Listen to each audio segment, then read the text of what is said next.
All right, things are starting to get spicy when it comes to very particular old defensemen that have gotten traded to the Pittsburgh Penguins. And make no mistake about it, there's only really one that we're going to be talking about in this video, at least one that is in the trade cycle at the moment. Because today, what we're doing is talking about former Oiler and current Penguin Brett Kulak, a guy who is already suited up for 2 games with his new team, and discussing where and if he could even get traded to. Does that make sense? No, that does not make sense. We're going to be discussing if he can get traded again and where he could get traded to. There you go. That's what I wanted to say. You might be thinking about this saying, Lego, what in the world are you talking about? Brett Kulak was just traded from Edmonton over to Pittsburgh. He's a pretty good player, 31 years old, 6'2", 192, left-handed guy. He's famous in Montreal, I would say, because the Montreal Canadiens traded Brett Kulak over to the Edmonton Oilers for a draft pick that inevitably became Lane Hutson. So, what a great legacy for this guy. But Kulak, of course, has been part of 2 straight Stanley Cup finalist teams. Last year, he had 25 points in 82 Oilers games. This year, he only had 2 points in 31 games. He is on pace for a grand total of 5. Is he better than that? Probably. But the thing is, Brett Kulak is making $2.75 million a year.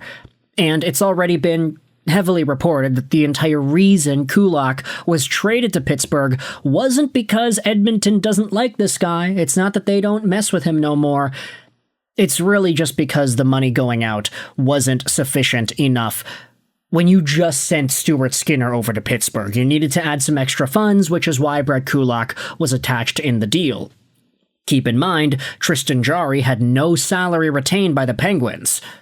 So, now that Pittsburgh has this older, aging defenseman, where do we go from here? This is where we take a look at a post made on Twitter by NHL Rumor Report. It's a conversation between Elliotte Friedman and Edmonton's Bob Stouffer on Oilers Now from earlier in the week. Before he was included in the Pittsburgh deal, I think there were some teams in on Brett Kulak. That one isn't over. Stouffer asked, "You could see Kulak getting flipped?"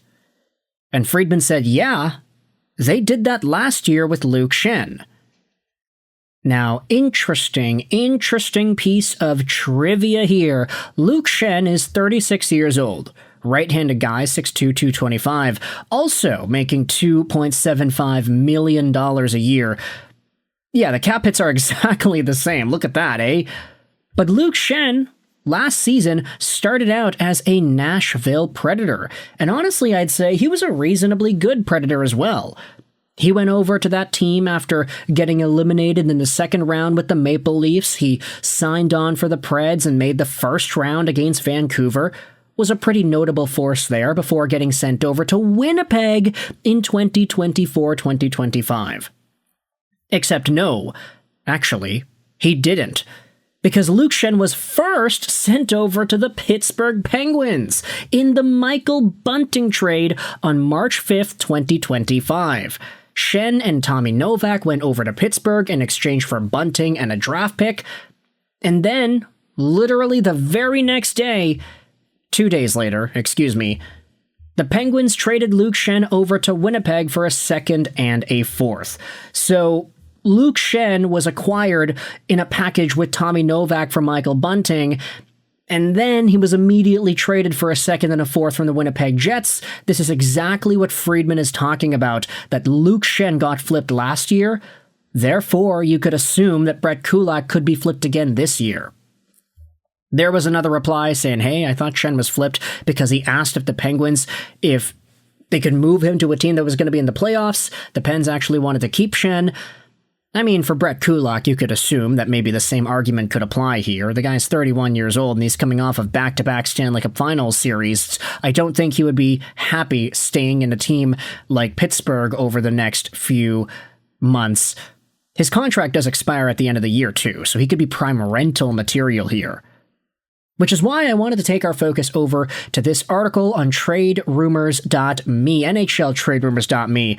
This was published by Rob Couch earlier yesterday, and it talks about 3 teams the Penguins' Kulak could be flipped to. Let's dive into each of these teams and discuss whether or not they would actually make sense. The article talks about Elliotte Friedman's update, how Kulak can indeed be moved over to another team. Teams can afford Kulak's cap hit, but if they can't, the Penguins have 3 retention spots. And as mentioned, Kulak is a free agent after the year. 3 teams that could still be interested in acquiring Kulak from Pittsburgh instead of the Oilers are as follows. 1. The Detroit Red Wings. They're first in the Atlantic Division and playing well, but they are going to need an upgrade on defense. Fortunately for them, Sandin Pellikka has come in and taken the top 4 spot as a 20-year-old, but the third pairing, where Kulak thrives, is open for upgrades. Albert Johansson has 3 assists, plays under 16 minutes a game, and has the 6th most shorthanded ice time per game among the 7 Red Wings defensemen. Hardly has an impact on the game. Jacob Bernard-Docker, who plays 2 minutes less and has 1 assist in 20 games. This is all while Travis Hamonic sits right in the middle in ice time with 1 assist in 18 games. The team has cap space to fit Kulak in easily and solidify their third pairing. Now here's the thing. Albert Johansson has not been great this year. Analytically, he's been one of the worst defensemen in the league, unfortunately. And I would say that left D has always been an area that I think Red Wings fans can agree on needs some work. It's why the entire trade Simon Edvinsson for Quinn Hughes idea was never going to fly. You weren't going to be able to trade away the long-term future of a Simon Edvinsson for what is potentially only going to be a few years of Quinn Hughes, assuming he doesn't re-sign. If you don't guarantee that that guy's going to stick around, you're going to be screwed on the left side if Albert Johansson has to play first pair. So adding any depth, I think, would be reasonable for the Red Wings, and Kulak certainly would be a little bit more of an upgrade. Scrolling down, the Boston Bruins and Utah Mammoth are also written about over here. The Bruins have dealt with some injuries in the back end, and that could pose a threat if something happens to McAvoy or Lindholm again this year. Not only would bringing in Kulak be solid insurance since he can move up to the second pairing when needed, it would deepen their defensive group and give the team an elite group overall. It would just kick Soderstrom or Kolyachonok off the roster, but the latter was claimed off waivers recently anyways.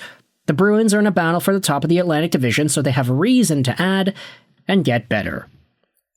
And then finally, the Utah Mammoth are desperately trying to stay in the hunt for the playoffs after a rough stretch of games where they have been losing a lot. The team could really use some upgrades, and they have the room and cap space to do so. Since Kulak is a D, that's where we're looking on the roster to upgrade. Nick DeSimone or Olimata can be dropped down. They've split time and neither has impressed. Kulak could join Ian Cole as a veteran third pairing on the team, and would have another option if Sean Durzi or someone else were to get injured. Big shout out to Ian Cole, by the way. The guy's been an absolute stud this season, blocking shots and providing my fantasy team with some pretty good value.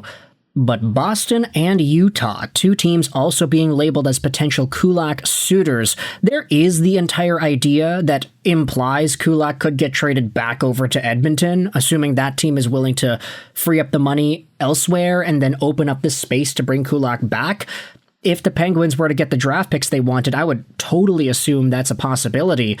But some of these other teams, Detroit, Boston, Utah, I would not be surprised if they were also involved here too. Obviously, though, this is just one guy's opinion from one article, so you're very free to disagree with it. You can let me know your thoughts in the comment section below, whether or not you think Detroit, Utah, or Boston could benefit from a guy like Brett Kulak coming over to their squad. Let me know in the comment section all your opinions. What do you think the trade price would be for this player, and do you think your team should go after him? I hope you enjoyed this video. And bye.